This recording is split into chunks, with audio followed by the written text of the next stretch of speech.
আসসালামু আলাইকুম। বিভিন্ন রাজনৈতিক দল এবং দেশের গণমানুষের একটি বড় অংশের পক্ষ থেকে অনেক আগে থেকেই দাবি উঠেছে সাবেক প্রধান উপদেষ্টা ডক্টর মোহাম্মদ ইউনূস এবং তার যারা সাঙ্গপাঙ্গ হিসেবে কাজ করেছেন, অর্থাৎ সাবেক উপদেষ্টা পরিষদের সদস্য থেকে শুরু করে তাদের বিভিন্ন অপকর্মের সঙ্গে যারা সংশ্লিষ্ট ছিলেন তাদেরকে যেন দেশ ত্যাগ করতে না দেওয়া হয়, তাদেরকে আটক করা হয়, সব কিছুর বিষয়ে তদন্ত করা হয়। যে অভিযোগগুলো এরই মধ্যে ব্যাপকভাবে উঠেছে, সেই বিষয়টি এখন সম্ভবত আদালত পর্যন্ত গড়াচ্ছে, তার প্রাথমিক কাজও শুরু হয়েছে। খুব সঙ্গত কারণেই এখন প্রশ্ন উঠতে পারে যে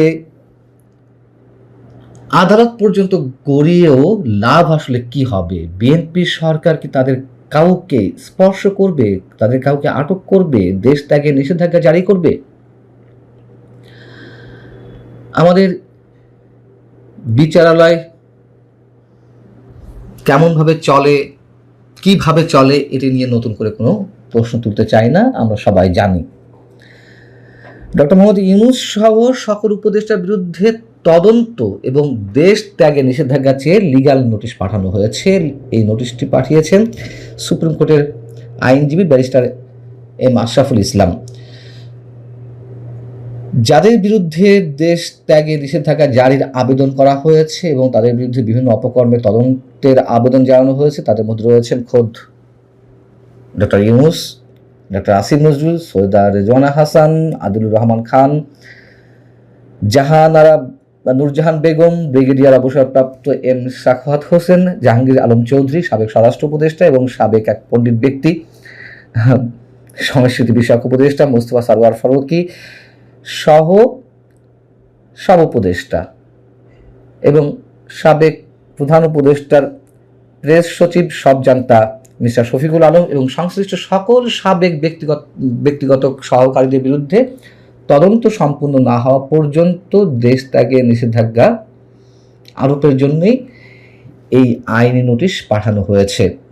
এই লিগ্যাল নোটিশে যেটি উল্লেখ করা হয়েছে, নোটিশ প্রাপ্তির 5 দিনের মধ্যে ডক্টর ইউনূস গংয়ের বিরুদ্ধে যেসব অপকর্মের অভিযোগ উঠেছে সেই সব অপকর্মের বিষয়ে তদন্ত করতে একটি উচ্চ পর্যায়ে তদন্ত কমিটি গঠন এবং তাদের দেশ ত্যাগে নিষেধাজ্ঞা জারি করতে হবে, অন্যথায় পরবর্তী আইনগত পদক্ষেপের জন্য তারা প্রস্তুতি নিচ্ছেন সংশ্লিষ্ট আইনজীবীরা। এবং যে বিষয়টিকে সবচেয়ে গুরুত্ব দেওয়া হয়েছে তা হচ্ছে স্মরণকালের মধ্যে সারা দেশে যে হামের প্রাদুর্ভাব এবং এই নোটিশে উল্লেখিত শতাধিক শিশুর মৃত্যু এবং অগণিত শিশুর মৃত্যু ঝুঁকির জন্য ডক্টর ইউনূস সরকার দায়ী। একথা তো আমরা জানি যে এর আগের প্রতিটি সরকার যথেষ্ট গুরুত্বের সঙ্গে সিনসিয়ারিটির সঙ্গে টিকাদান কর্মসূচি পালন করে আসছিল। ব্যতিক্রম একমাত্র এই যে শান্তির দূত ডক্টর ইউনূস এবং তার সাঙ্গপাঙ্গরা বেমালুম ভুলে গেল অথবা ব্যবসায়িক মনোবৃত্তির বা একটা অশুভ উদ্দেশ্যে তারা এই কর্মসূচি থেকে পিছিয়ে গেল।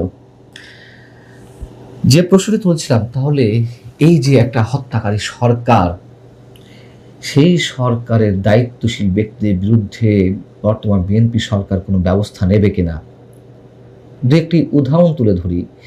এই হামের প্রাদুর্ভাবের জন্য আমাদের বর্তমান স্বাস্থ্যমন্ত্রী সর্দার সাখাওয়াত হোসেন তিনি উদ্ভট একটি মন্তব্য করে বসলেন যে গত 8 বছর ধরে হামের টিকা দেওয়া হয় না।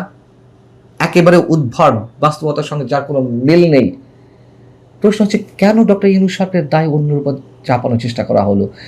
2, যেই বহুল সমালোচিত এবং বিতর্কিত শুল্ক চুক্তি ডক্টর ইউনূস সরকারই করে গেল নির্বাচন মাত্র 3 দিন আগে তড়িঘড়ি করে, কেন করা হলো? এবং এই যে যুক্তরাষ্ট্রের দাসত্বমূলক একটি চুক্তি, তার মাধ্যমে বাংলাদেশ এই মুহূর্তে কতটা ভালনারেবল অবস্থায় রয়েছে, কতটা ঝুঁকিতে রয়েছে, এই চুক্তির কারণে বাংলাদেশে কী ধরনের খেসারত দিতে হবে, কী ধরনের ক্ষতির সম্মুখীন হতে হবে, সেই সব তথ্যপত্র তো আমাদের সামনে উপস্থাপন করছে খোদ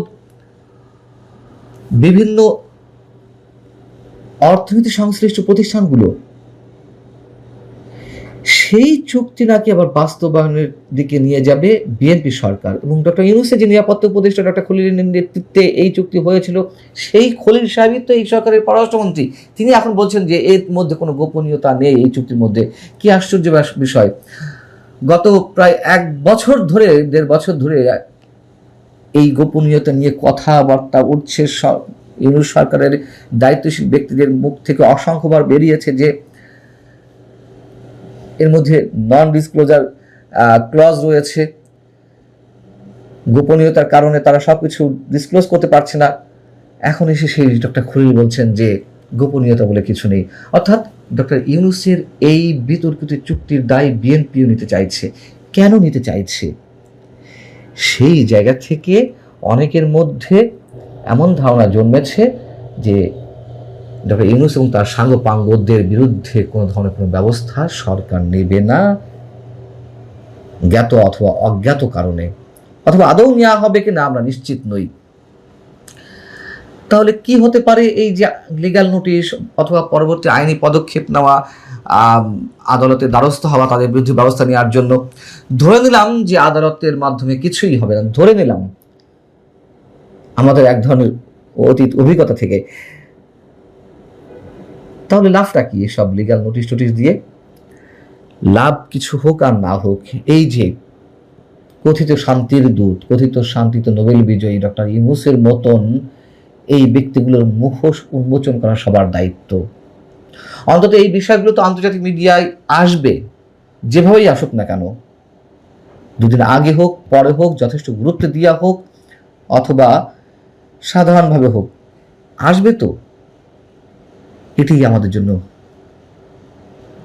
জন্য এক ধরনের আত্মতৃপ্তির, যে কালপ্রিট, চোর, ডাকাত, দেশের স্বাধীনতার সার্বভৌমত্ব বিরোধী একটি বিশেষ গোষ্ঠী এই বাংলাদেশের মসনদে চেপেছিল, তাদের মুখোশটা খুলে দেওয়ার জন্য এসব আইনি পদক্ষেপ যথেষ্ট প্রয়োজন।